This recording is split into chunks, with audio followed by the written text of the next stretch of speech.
Welcome to LOA Today. Walt Thiessen and Louis D'Souza here. Today is Monday, January the 28th, 2019. It's 8 a.m. in New York, 5 a.m. in Los Angeles, 1 p.m. in London, and Sydney, Australia is at 12 midnight. Wherever you are in the world, thank you for tuning in for another episode of LOA Today, your daily dose of happy.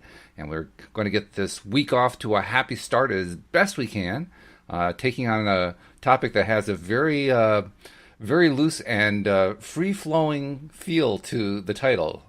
Okay, I'm starting to get the law of attraction. What now? And Louis, I'm trying to remember why we came up with that particular phrasing, but I thought it's a very casual title, and I like it very much. I just popped into my head, specifically for the LOA to Change My Life group. There's a lot of new people to it. So yes, a lot of people have touched the secret, and I was sitting in the sauna the other day, and there's this guy who comes up to me, and we start chatting, and I realized that he's watched The Secret, and he's very, very excited about the whole concept, and he wants to take it a bit further. And then I sit in front of him and move him forward through the whole process, and he was really so excited. So, wow. There's many instances where I draw people to me that are wanting to know the next step of the law of attraction, or how to get to know it in a bit more detail, a bit more clarity, right? Mm-hmm. So they can implement it in their life. So, well, plus also the law of it, you're like the champion of running sauna groups, aren't you? I mean, that's like where you draw your best recruits in through saunas. I love the sauna. I love the sauna. For the detox and the chats, it's a very sociable club, so it's nice, because I mean, if you go to Europe and you talk in a sauna, they want to kill you. So okay, yeah, I'll bear that in mind next time I go to Europe. Don't go to the saunas. And the Europeans really get annoyed when I say that, because they'll say, "Isn't England part of Europe?" This is true. No, I don't think so. Is it? It's an old one that I've come across it many times. That the Europeans know that the English don't think England is in Europe. So yeah, I wanted to touch base on how to take a bit further. So, what are the basics? The basics are what you think about, you draw towards you. Yeah. Right. Mm-hmm. Okay, so we've got that. People get that from The Secret. People realize that they must focus on what they want, not what they don't want. Mm-hmm. This is true. And it's really quite simple. And, they might have got to the stage of understanding when you say no to something, you're saying yes to something you don't want. Mm-hmm. So although that's more of an advanced step, actually. I mean, it is. The first step is they may have got right. Yeah, exactly. Yeah.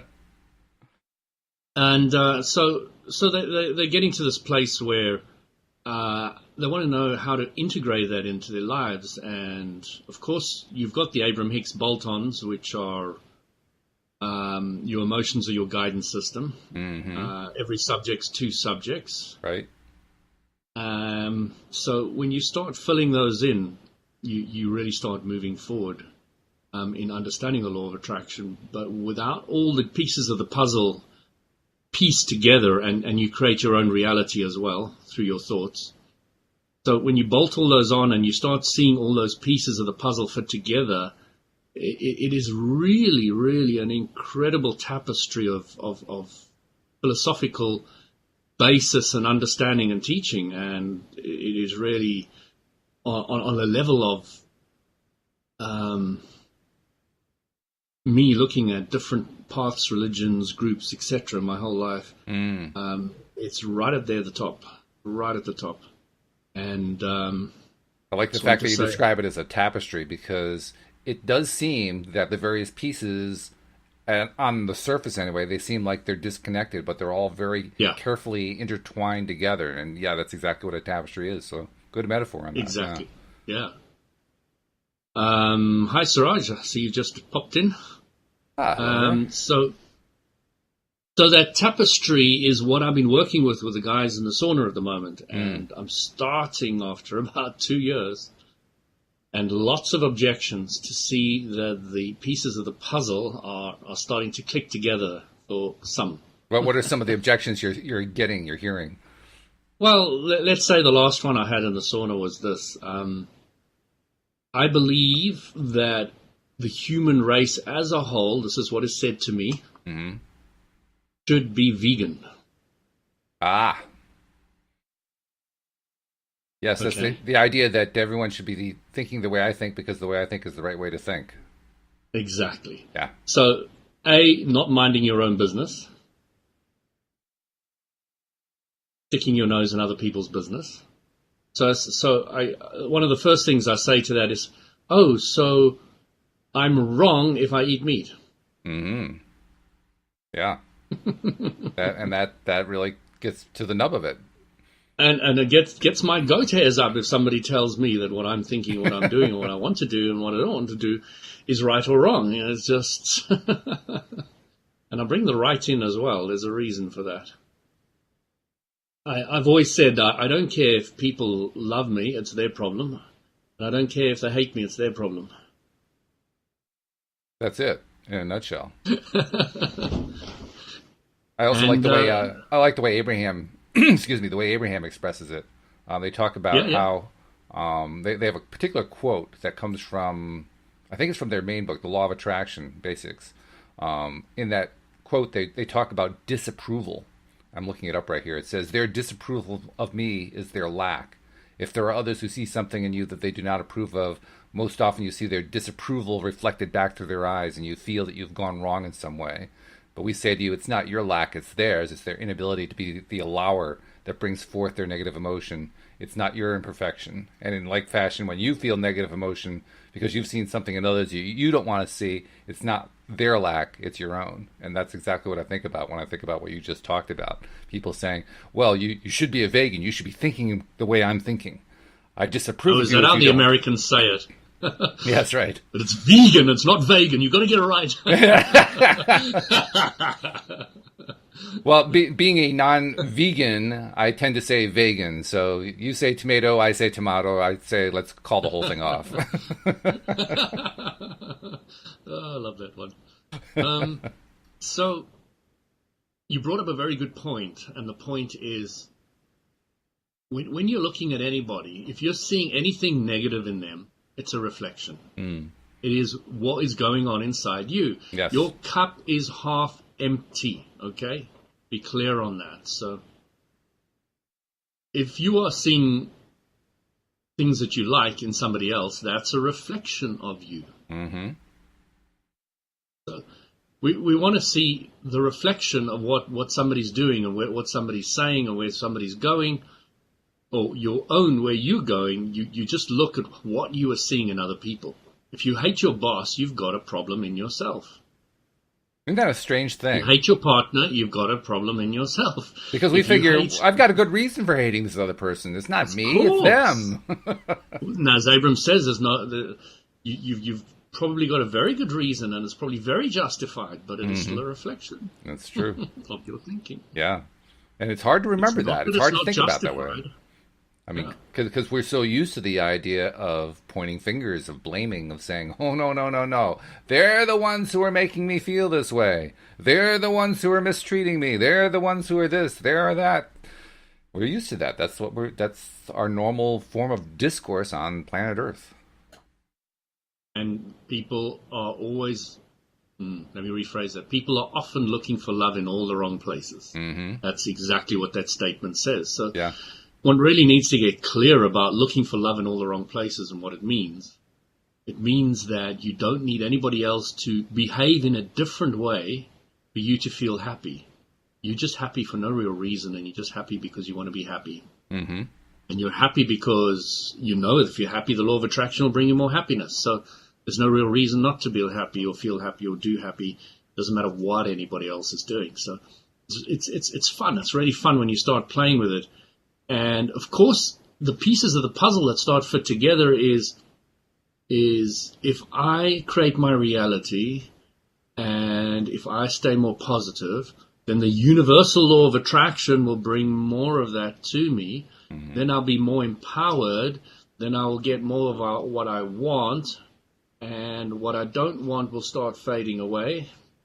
and I will get more what I want. And then if I focus on more happiness, then I'll get more that I want. And so it goes round. And so the pieces of the puzzle start fitting together, and you start realizing that you become a very, very confident person. You become somebody whose only place they look for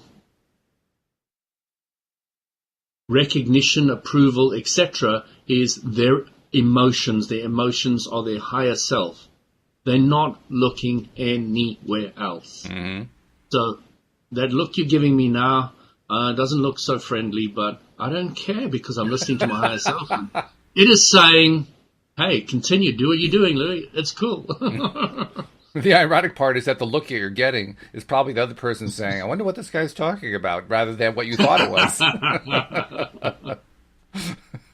Oh, well, we'll need to go back to the basics one I did in the first one. Yeah, this is true. Episode number 1 with Louis will explain. My website's going up, and I'm going to have all just my podcasts, and I'm going to separate them from the other guys, just so I've got my own, so that I can refer to episode 1, 2, 3, right, as we go along, so I don't need to repeat too much of many, of a lot of things that I say. We can get people to go back and listen to the old ones. I love you, Amanda. Okay. Yeah, there's a lot of there's a love fest going on right now in the comments section. Everybody's greeting each other, saying hello, how you doing, all that kind of stuff. Yeah, which is great. Well, hello, Amanda. Yes. Welcome to one and all. And by the way, I want to remind everybody, this is also a Q&A. If you have a question you want Louis and I to discuss on the podcast, feel free to type one in if you're listening to the live stream, and we'll be glad to do it. Meanwhile, we're just going on with this basic concept that Louis raised of, okay, so what's next? I got the basic idea. What do I do next? So I'll go back to the sauna because it kind of brought up other questions. The guy was saying the reason why I don't want to eat anything is because they are sentient. Now, if you look up the word sentient, it means can feel something. Then I said that my belief structure is that everybody is... Walt, your video's gone off, by the way. Hello? Oh, there we go. You're back. We've had interesting connection issues lately, but they're ironing themselves out because I'm maintaining that positive viewpoint. That's the most powerful thing you can do with the confusion of the technological world. It is. Sometimes it's the only thing you can do is just sit there and just be patient. Wait for it. So as I was saying, the what I believe is that everything is part of God's stuff. And as far as I understand it, and I can't prove this, but it seems to make logical sense to me, and I think Abrams mentioned it as well, is that as soul, you come down to experience the contrasting physical universe, and you would come down as something like a mineral. From a mineral, you would go to a plant. From a plant, you go to an animal. From an animal, you go to a human. From a human, you would go to a more enlightened human, and from that end stage, you may choose to go back to the beginning and start the whole process again. Okay. And the implications of all that are quite vast if you start looking at them from different points of view. One is you stop worrying so much about becoming enlightened, and you start wanting to live more in the present and play with the contrast of where you're at. Ah, yes. Because once you're enlightened, you may choose to go back to be a rock again. So the whole enlightenment thing kind of gets thrown out the window, which I kind of like. Personally, it has always been a bit of a rock to, a bit of a boulder on the shoulders to carry, that I have to become more spiritual and more enlightened along the way. And it's been great to be able to drop that whole thing. Is there any questions? We actually do have 2 questions actually so far. Yeah, let's touch base on them. That'll be great. All right. First one is from Siraj. Siraj is saying, as per our last conversation, cleared my idea about segment intending. Can you please elaborate more on reality bending? Hopefully, Louis will share his thoughts about this. Reality bending. Reality bending, yeah.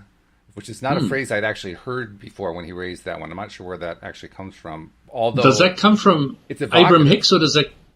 Yeah, it is provocative. I'm just wondering where it came from, where the origins are, or if you made it up yourself, or I'm just curious. If you can come back on that. So I wanted to talk about segment intending. Now, Abraham Hicks has replaced the wording segment intending. Oh, they have. I didn't hear that. To something I'm more in favor with, and it's called path paving. Path paving, okay. Yeah. I kind of like that more than segment intending. Well, it's clearer. It tells you what it's about more. Yeah.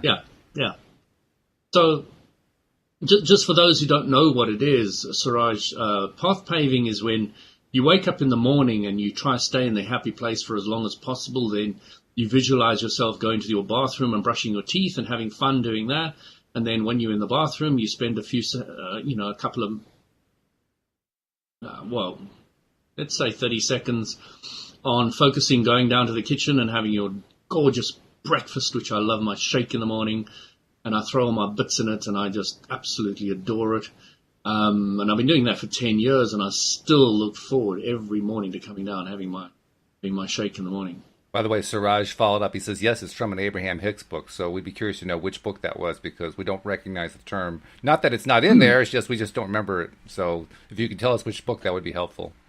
Well, reality bending to me would be the whole concept of focusing on what you want rather than where you are. Yes. Okay, so the only way to get more of what you want is to stop looking so much where you are, and just to bin it, just put it away. So what? Who cares who I am today? I'm interested in who I'm going to be tomorrow, and I'm going to think in the present, in the moment now, where I'm going to be tomorrow, and it'll be perceived by others around you that you're bending reality, that you're, like my wife is called, a witch. Yeah. Whatever she wants at work manifests for her, and they think she's got some weird powers. And she just says it's just the law of attraction. It's one of the key concepts. I think it is actually introduced in The Secret as well, is the idea that what I'm experiencing in the now is not reflective of what I'm thinking right now. It's what I was thinking. Whereas what I'm thinking right now is going to be reflected in terms of what comes down the road, which is, again, not the way we normally think about things. But it is true, and it's good to remember when we're in the. This is really important to remember. I find, if I can, when I'm in the middle of not feeling so good, and I want to try to get back into that good feeling place, reminding myself this is not based on what I'm thinking right now. It's what I was thinking that's led me here, and what I'm working on right now is changing my thinking so that my future feeling is going to be a good feeling. That there's that delay factor, and that delay factor can be very confusing. It was another thing I was saying to a guy. He was saying, when I had that accident, I wasn't thinking negative, I was happy. And I said to him, that may be true at the moment, but your previous thinking would have created some level of vulnerability. And the concept was very, very challenging for the individual to grasp. And we had a lot of arguments about it. But the concept is very, very clear when Abraham puts it. It doesn't come out of the oblivious. It doesn't come out of the blue as we think it does. It comes out of the oblivious, which some people would call the subconscious, and subconscious would be defined by Abraham as thoughts that you thought about what you didn't want in the past that are materializing. Mm-hmm. So, putting those pieces together is important. I don't know if I fully answered your question, Suraj. If I haven't, if you can elaborate more. Anything else? I think you pretty much covered it. Nasha has a question. Now, her question actually ties into a book that I read, a key portion of it live on the show called Into the Magic Shop.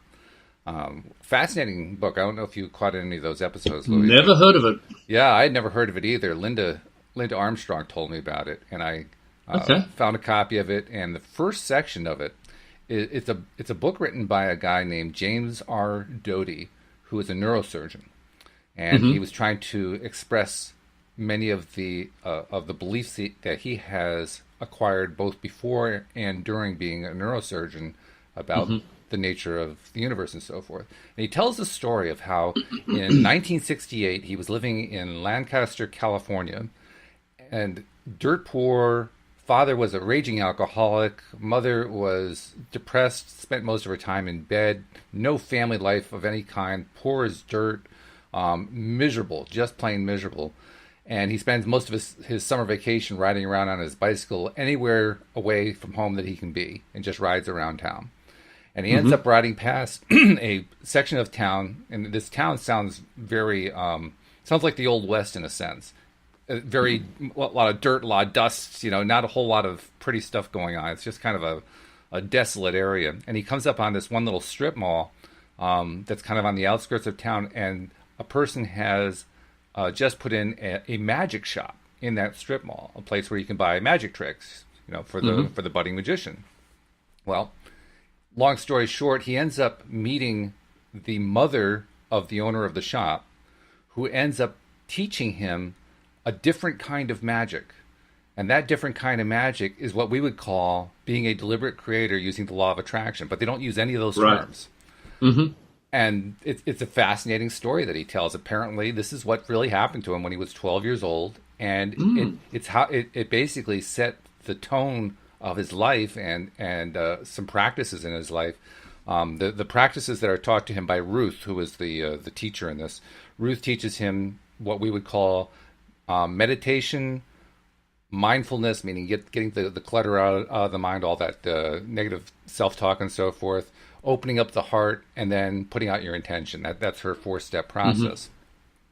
And he ends up using it first and foremost to keep his family from being evicted, because as usual, they're about to be evicted from their apartment, and at the last second, money mysteriously materializes out of nowhere with 3 months worth of rent and all this other stuff. And he creates, in that story, he creates a list of 10 items under her direction of the things that he wants to attract in his life. One of those things being to become a doctor. Even though he has absolutely no clue about how to become a doctor. He has no idea about how any of it works, that you have to have good grades, that you have to apply to college, you have to apply to med school. He has no idea how any of that stuff works because he has no guidance. But nevertheless, he does have the one guidance, which is this kind of thing that we talk about, that was taught to him by this woman named Ruth, and he ends up just following his nose and becoming a neurosurgeon. So quite an interesting story, which is why I read it. I thought it was really a cool take on LOA. Well, Nasha was listening in on those episodes, and she says her question is, I'm reading the book Into the Magic Shop, and now that I have to make a list with an open heart, I'm a bit confused. So how do I make a list with the open heart? Because I believe, like Jim, I have missed the very point of, I'm not sure what that was supposed to be, of what he knows of becoming a doctor. I think that's what that is intended to say. Of what he wants the most. Oh, I see. He misses the very point of what he wants the most, which is true. That's part of what Jim tells in the book, how he was pretty good at step 1, meditating, pretty good at step 2 of mindful and clearing the negative self-chat and so forth. But he was getting impatient by the time it came to opening his heart. So he kind of skipped past that most of the time and went right to step 4 of intending. And tells about how he really regrets having skipped that because he ended up creating a lot of pain for himself later on down the road. And she's saying that she thinks she's kind of skipping that part too. It's not something that Abraham talks about very much directly in the way that this book does, nor does The Secret or any of the other major teachers. Wayne Dyer, maybe to a certain extent, does. But the idea of not just what are you going to ask for, but what's your spirit in doing that? What's your intention? I mean, are you doing it for ill or for good? Are you putting out these intentions in order to help others or just to help yourself? What's your goal? And it kind of flies a little bit in the face of what Abraham teaches, because Abraham teaches us how we are all inherently selfish. Inherent selfishness is a good thing. We're doing stuff for our own benefit and so forth. This particular approach is saying, well, you also should take into account what's going on with people that are around you, people that you're trying to influence, because what you do there is going to come back to you one way or another. It's part of law of attraction. What you put out comes back. And it's an interesting point. I mean, not one that Abraham usually addresses, but an interesting point nonetheless. The thing I'm not really clear about is what the question is, Nasha. You say you're a bit confused about that, and I can understand the confusion. You say the point is that Jim misses the point that he wants most. I'm not sure how I would address that in terms of what he tells in the story. He tends to he was a very angry person as a child. That becomes clear in the story. He was not somebody who struck out at other people. To the contrary, if he at one point he sees a bully beating up on a kid and he intervenes. Cool story too, the way he tells that, Louis. He intervenes by basically going up to the kid, getting in the kid's face, and doing nothing, and just staring him down. And the bully just kind of gives up and goes away, which is a very interesting story. And in that sense, Jim does take others into account as he does his intending.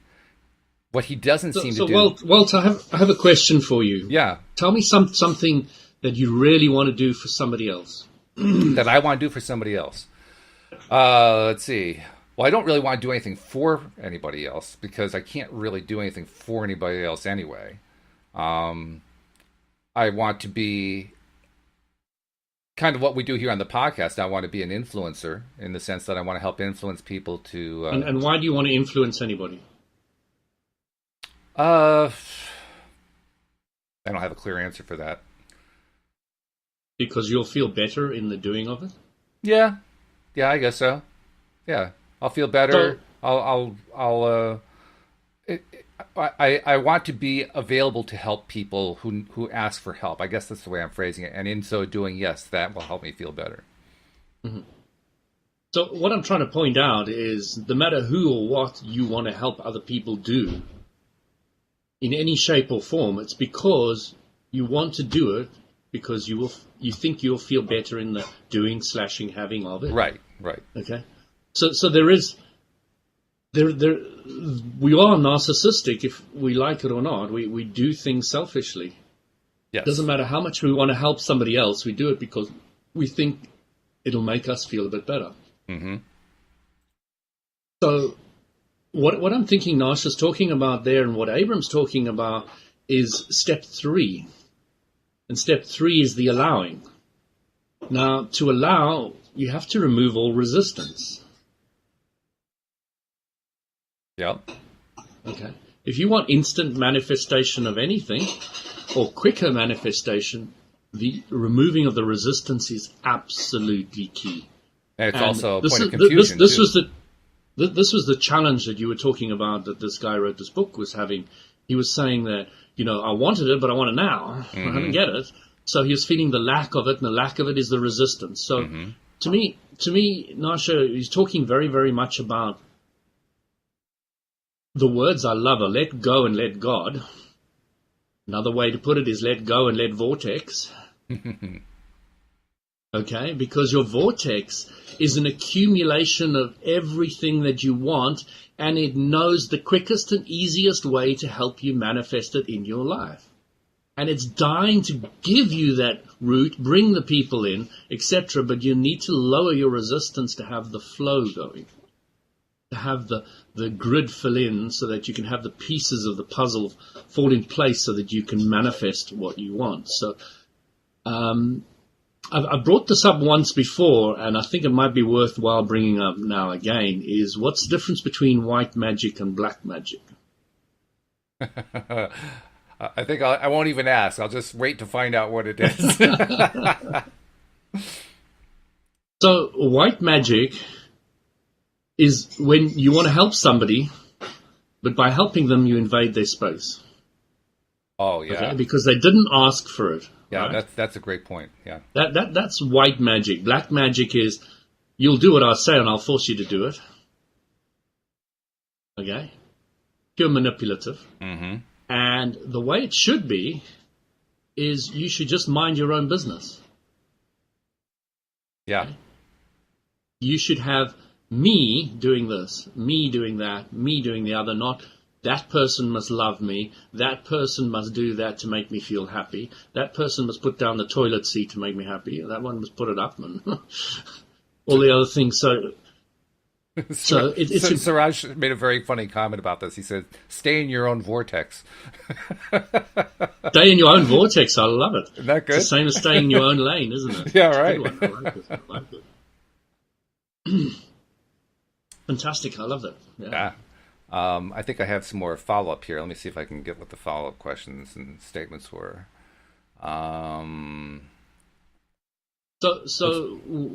When I studied the occult, so just read it and have it clear in your mind, Walt, and I'll just talk about this. When I studied the occult, they talked about the pentagram, and in the pentagram, it's who, I, what, where, and when.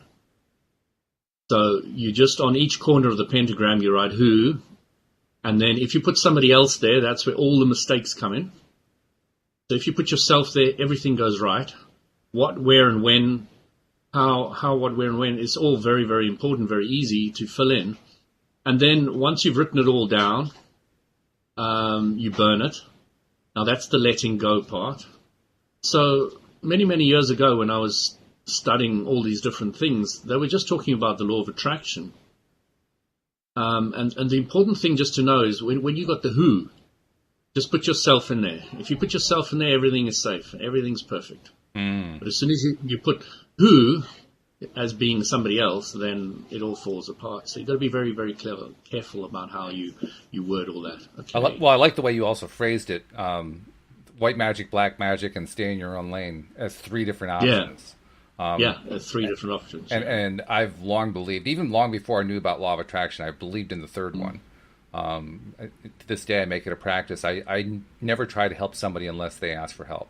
I always just keep my nose out of it, or at least I try. I can't say I'm 100% perfect about that, but I try to. That's my goal. My goal is to never, ever intrude where I'm not being asked. And when you study the law of attraction, Walt, it becomes easier and easier to do it because it's completely logical. It doesn't make any sense to put your nose in other people's business anymore. And you realize that there's so much less resistance if you're just focusing on where you're going, because when the law of attraction brings in the cooperative component, it is the right person at the right time, the right place, and that beautiful merging happens and you shoot forward together because you both want to. It's funny that you're heading in the said same it's logical. direction. It's funny you say it's logical because I was about to say it was emotional. And the reason I was going to say that is whenever I find myself crossing the line and sticking my nose in where it doesn't belong. You have that negative emotion. I get that negative emotion, usually in the form of getting punched in the nose or something along that line. But it's like, get out of my space, get out of my space. So, I mean, you're right, it is logical. But my thought was I find out about it first emotionally because I get this emotional backlash whenever I try to step into somebody else's zone. And you know how key that is, Walt, is to become more and more. If you wanted to, what's next in the law of attraction? It's really every day listening to your emotions and acting on them. If it's a positive emotion, head in that direction. If it's a negative emotion, turn around, go the other way. Okay? So if you're just doing that constantly every day of your life, every aware minute that you've got, you are miles ahead of anything and everyone else. It'll go so much better for you. Now, and if you want to know what faith is about, faith is about trusting that your higher self is giving you the right emotion so that you can make the right decision. I have a couple follow-ups. First of all, Nasha followed up with both Nasha and Suraj responded well, thanking us and appreciating what we were saying. Nasha asked, that's all good and I agree with you. How do you remove resistance? How do you overcome the resistance? Yeah, great question. Let's talk about that. So, Nasha, let's look at resistance as clogged pipes. Now, if you go and you take those crystals that are formed on the pipes and that are slowing down the water flow, and you take a chisel and hammer and you go down there and you try and chop them off, but some of these things are really, really hard. Now, the object really is to get water from point A to point B, isn't it? That's right. So if you lay new pipes over the top of those ones and you get the water from point A to point B, do you think you're heading in the right direction? Sure sounds like it. Is water getting to point B? Yep. It is. Okay. So if you've got a strong flow of water happening with the new pipes, new thoughts, okay, then the old ones will disintegrate and vanish in time. Okay, because you're not placing any attention on them. Mm-hmm. And as soon as you place attention on them, they get bigger. So Nasha, my biggest suggestion for you is lay some new pipes, lay some new thoughts, lay some thoughts that are focused on what you want and not what you don't want. And focus on them. Spend that 17 seconds to a minute focusing on what you want. Get the law of attraction kicking in and really spending, if you do it for about a minute, you're getting about 2 million hours worth of manual labor kicked in by the universal law of attraction, which you can't get anywhere else. You can't beat that. You just can't. This is true. Once you understand the law of attraction and how it works, you really want to spend a little more time focusing on what you want. Really do. And on the question of staying in your own lane, Nasha had a couple of follow-up question about that. She says, I want to help people when they ask for it, but it's funny how they back off. So now I'm not dealing with anyone's problems. She says, I'm very much my own person, but I really do want to help. And she's looking for our comments about that. So Nasha, do you know why they're backing off? I'll tell you why they're backing off. They're backing off very simply. They're backing off because then you're not a vibrational match to helping them. Mm. They're not ready for where you're going, what you want to teach, and what you want to help. Okay, so they're backing off because they don't feel the synchronicity. They're backing off because it's not a vibrational match. So the people you'll find that you are helping when you're in your high positive, happy place, they will not be necessarily the people you think you should be helping. Interesting point. Yeah. That's a very good point. Most often, we look for a way to help somebody else, which is actually a little bit backward, but that's the way we tend to think about it. I'm looking for a way to help somebody else.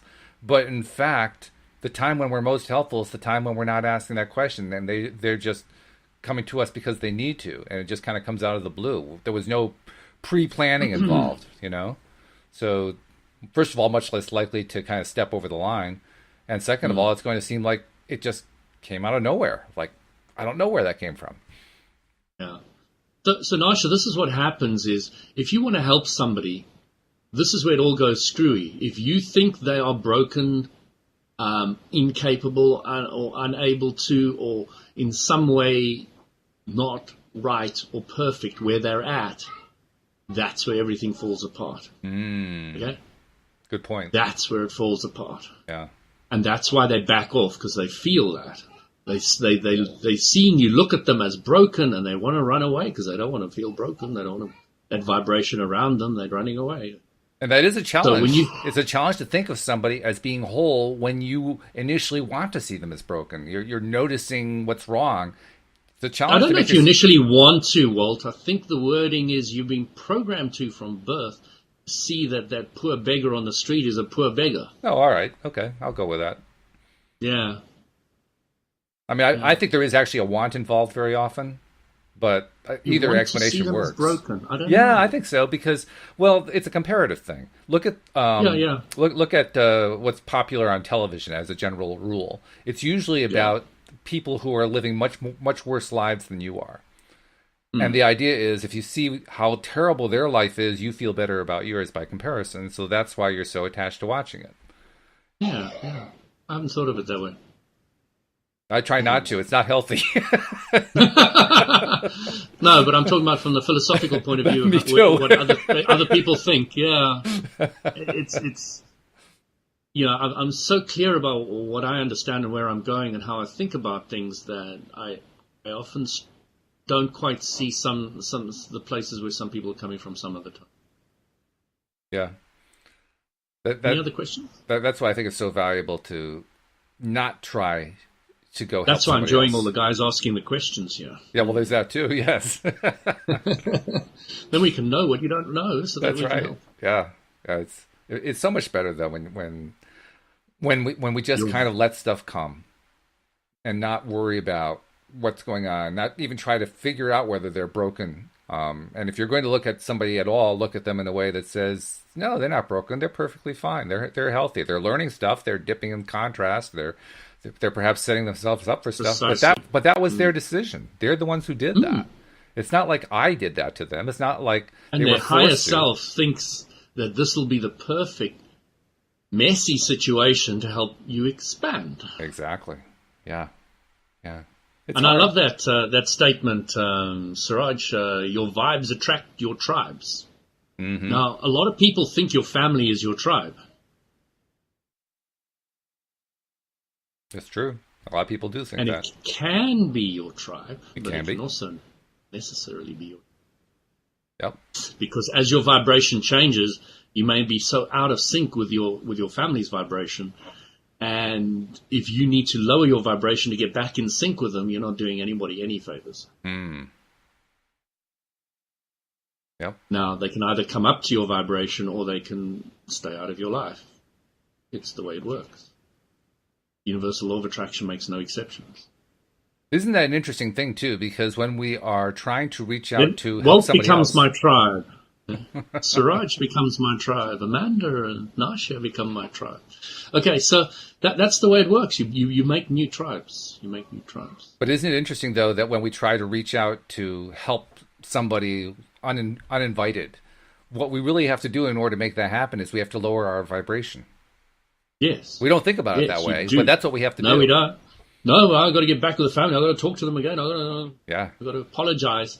And I was explaining to this lady the other day, never apologize for anything. She said, what do you mean? I said, what is happening when you're rude to somebody? When you're rude to somebody, if you follow the rocket of desire, it is, wouldn't it be nice if I was nicer to people? Mm-hmm. Okay. So if you go and apologize, are you focusing on what you don't want or what you want? Most of the time, it's what you don't want, and you feel pretty shitty about going back and apologizing. Yeah. But if you in your own self think, oh, I'm just going to be happier and nicer to all the new people that I meet, and from now on, I've changed, and this is what I'm going to focus on, and that's fine. You don't have to go back and apologize, but you're now a better version because you were rude to somebody. Mm-hmm. Okay, so you're using that as a stepping stone, and by not being so rude to other people and being nicer to people, you are now truly apologizing to that person in the best way possible. Apologizing and forgiveness are fascinating concepts for a couple reasons. One is we tend as human beings to misunderstand what the purpose of forgiveness is. We tend to think that forgiveness is about letting the person who wronged us off the hook, when in fact forgiveness is really about letting ourselves off the hook. It's got nothing to do with another person, nothing else. Yeah, but that's what we think about it as. We think about it, I need to forgive them so that they'll feel better. No. You need to forgive them so you'll feel will you better. Forgive me for interrupting you? I'll never forgive you for that. Never, ever. And the same thing is also true for the idea of gratitude. Please forgive me, please. Sounds like a song. Doesn't it sound terrible? Feel terrible. The same thing can often be true for gratitude. One of the reasons why Abraham distinguishes between gratitude and appreciation, because gratitude also often has this added baggage attached to it that, I'm being grateful for somebody else's benefit, which is not the case at all, but that is what we tend to do. Or if it's not being grateful for somebody else's benefit, it's being grateful for the purpose of avoiding some kind of a pain, which is really not what appreciation is all about. Not at all. But again, any more questions, Walt? Let's see. A lot of commentary, people saying that they're liking and sharing ideas and so forth. I don't see any new questions. Amanda, I haven't been in the vibrational vicinity of my family for a long time, so yeah. Keep happy. Make sure you're thinking about them with the most positive thoughts you can. Remember all the things you liked about them. Keep that vibration active, and they may well come back and talk to you on your level. Okay? So it's not like you're abandoning your family. It's not what I'm suggesting. Right. I'm suggesting that you're now just looking at all the positive things that you believe and remember about. Interesting, too. When we say it that way, think about the positive things. It's amazing how much that eliminates. Not only eliminate, it allows them to come back easily and quickly. Well, yeah, if that too. But I mean, the usual thought patterns, those usual thought patterns, the negative ones, the ones that we've lived with and gotten so upset about, and this other person in the family is treating me badly, and I keep having this fight with them, and all this other kind of stuff. All that goes away the moment that I successfully shift my mind toward what do I like about that person, what's good about that person, what feels good about that person. Because you can't hold simultaneously positive and negative thoughts in your mind. You can try to. I've tried many times. I thought I even succeeded. And then I realized all I was doing was holding on to the negative thought. I You're really wasn't holding the positive at all. Are you? Oh, yeah, it's terrible sometimes. Well, we try to make bargains with the law of attraction, with how the universe works. Okay, I'll feel better if you'll let me just feel bad for a moment. Isn't that what happens? Let me hit myself over the back with those cat and nine tails, and then everything's so much better. Then I paid for my sins. Yeah, that's right. No, but it's true. Funny. We and people do that every day. It may not be that visual, but oh yeah, no, it's not that extreme either. But it does have that same direction constantly. That all these focuses that we have, and we'll even try to convince ourselves that we're not really focusing, but we're giving the sidelong glances. I'm not focusing on that negative stuff. I'm not focusing on that negative stuff. And of course, by saying that, I'm focusing on the negative stuff. But I believe it all boils down to the belief that there is an entity outside ourselves that is judging us. Talk about that for a second. Well, many times religion has made people believe there's heaven and hell, and if you do bad things, you're going to go to hell, and of course the entity in the sky is going to judge you and send you to hell. So, when you see God as outside yourself and judging you, then it becomes, everything gets a bit like you want to hit yourself over the back because you want to appease God. Sarah made an interesting comment here. I wanted to share it because it's a good comment in and of itself, but it also kind of points to what I was talking about a moment ago. Hi, Sarah. Yes, hello, Sarah. Thank you for joining us. She says, I walked away from my circle of friends. I have attended spiritual groups and healing circles to try and be around more people with the same interest. Any tips on attracting like-minded people? And I've done the same thing. I mean, not specifically that approach, but I've done the same thing. Walk away from the people who I'm not doing well with and try to find people who I do better with. And that's a healthy thing to do. And yet, look at the way you started that. You started it the way we all do. I walk away from my circle of friends. There's still that negative focus. I got to walk away from them. I mean, Abraham talks about it a lot.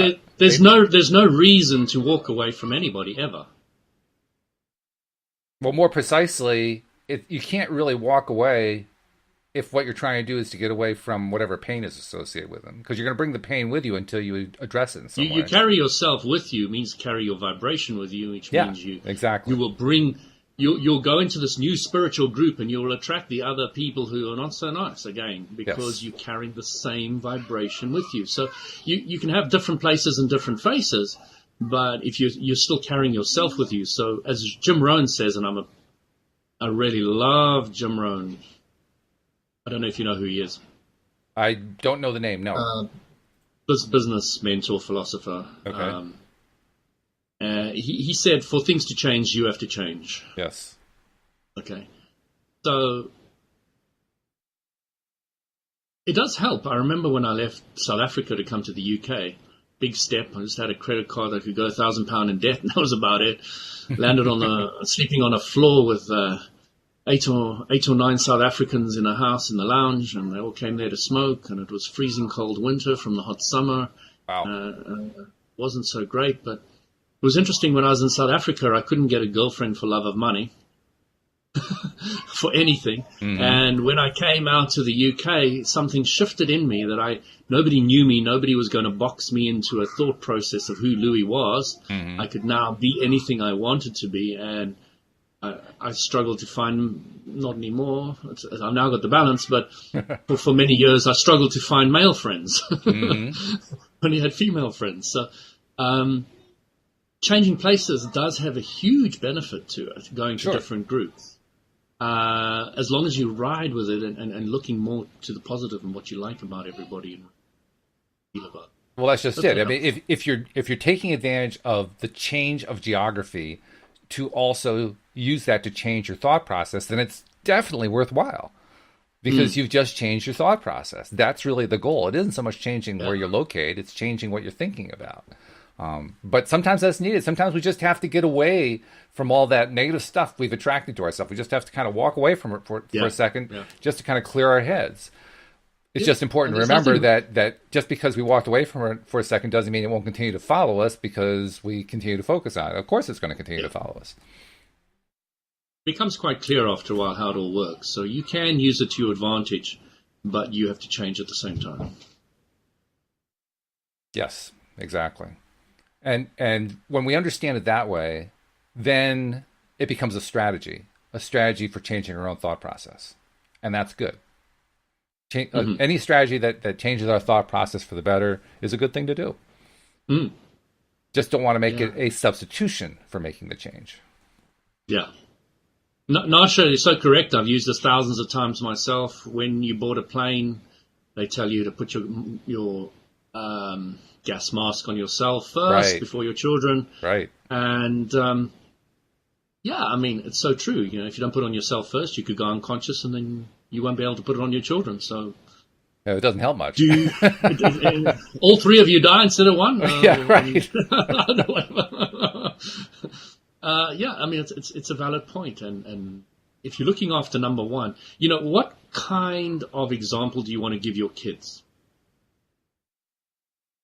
Good question. Do you want to give your kids the example of a happy person who goes out seeking what they want and doing what they enjoy?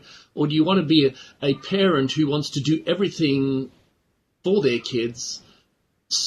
You know, it just seems so weird that people do actually do that. But they spend so much of their time and effort looking after their kids. They don't have a life themselves. They become unhappy and depressed. And then that is the example they give their kids to live by. And I was like, how does that work? Well, it doesn't, clearly. Well, it works counterproductively, let's put it that way. Very counterproductive. But people don't notice that, which is in and of itself a fascinating thing that we don't notice. You can't be selfish, Walt. That's right. Your kids. You brought them into the world. They're just little babies. Yeah, just little babies. We get confused about those kinds of things for sure. How many lives have I lived? I was once told the answer to that. when I'm born, when I'm born, somebody wants to call me a little baby. Oh, come on! How many lives have I lived? Don't you call me a little baby? How much more than that? I once had a psychic tell me that I'd lived over 1,300 lives, and I said, "Boy, have I been busy."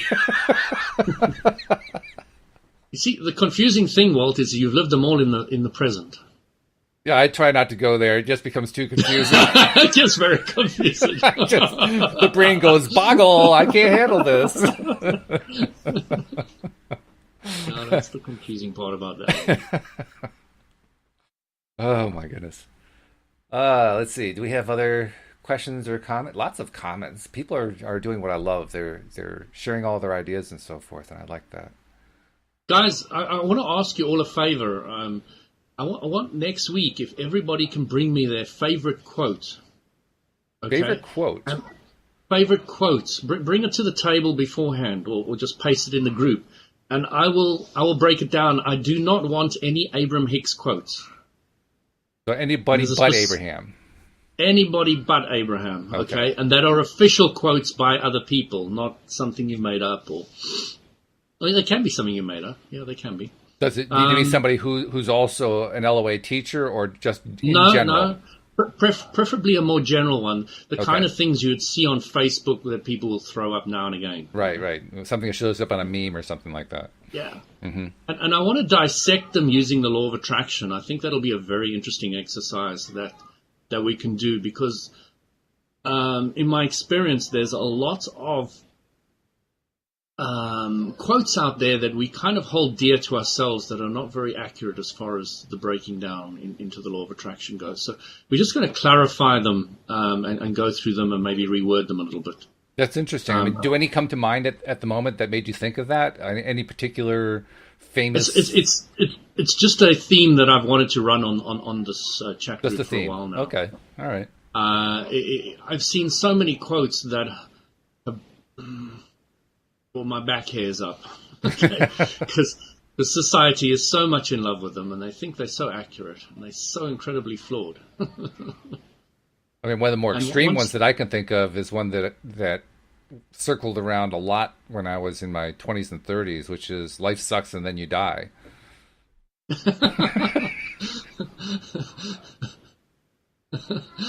You know, I actually think that's quite accurate. I actually quite agree with that. For a lot of people. Wait a minute, that's not the way this teacher thing is supposed to work.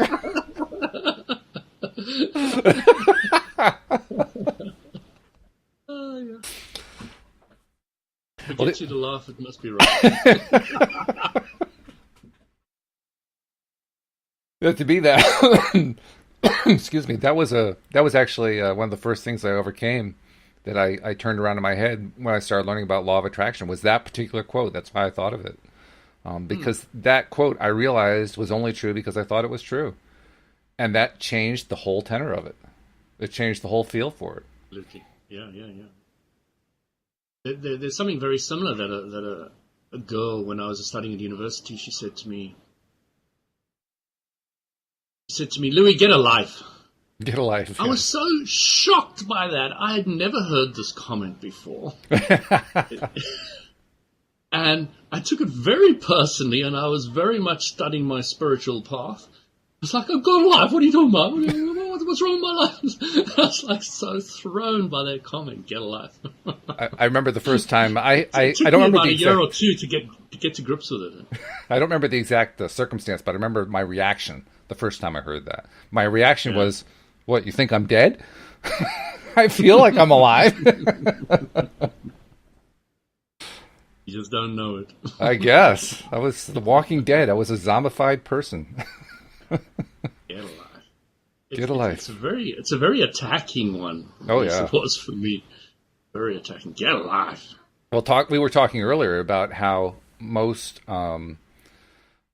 instances where people try to help each other without being asked first, either as a good witch or a bad witch, either way, are instances where the person is really being disrespectful of that life, of that person's choices and thoughts and so forth.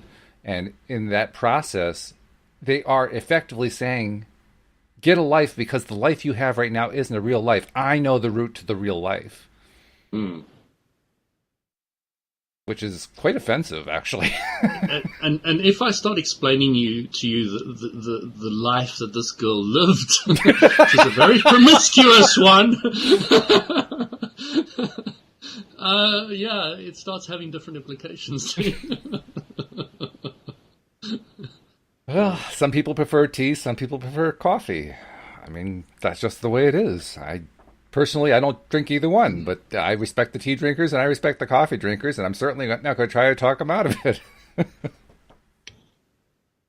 So, Amanda, some quotes blow you away as well. Yes. So I'd love you guys just to send some, even if you know they may be a bit screwy, because I know you guys are quite advanced on this group. So just pull them out so we can just dissect them and go through them. It's very interesting when you start doing that because you become confident enough to take anybody's information, no matter who gives it to you, and be able to know how to dissect it yourself and how you feel about it yourself. Doesn't matter where it comes from, when it comes from, or how it comes from. I know a lot of people recently saying to me they couldn't handle the Abraham Hicks teachings because of the channeling aspect. Yeah, And I said, that's a big stumbling block for people. And I simply said, I don't care where truth comes from. Exactly. It can come from the garbage, it can come from a newspaper, it can come from a Bible, it can come from anywhere. I don't mind where it comes from, but if I feel it's right, I'll run with it. I'll run with it. And it's important for people to really get a grip of how to analyze things for themselves and to know, looking at this material, how they should feel about it and where to go with it, how to know that every subject's two subjects, how you rip out the one side that you don't want, amplify the side that you do want, and really go with that, because it's immensely, immensely helpful for anybody. Amanda's saying, yes, some quotes blow me away, and I like that. I like the way she says that, because that's exactly what they do. Usually we use the phrase blow me away in terms of being impressed, but actually in most cases they blow me away in terms of driving me as far away as humanly possible. Possible from them, yeah. That's right. Yeah. Oh, well. Well, this has been, as usual, a very enjoyable and entertaining and educational segment. Unfortunately, of course, our hour is done. But, Louis, thank you so much for your insights and your commentary. It's been very much appreciated. Thank you, Walt. All right. And cheers, guys. I hope you have a fantastic week. I will see you on Monday next week. Absolutely. And, carpe diem. Carpe diem. Yeah, seize the day. And we'll see you all next time here on LOA Today. Goodbye, everybody. Take care, everybody. Bye.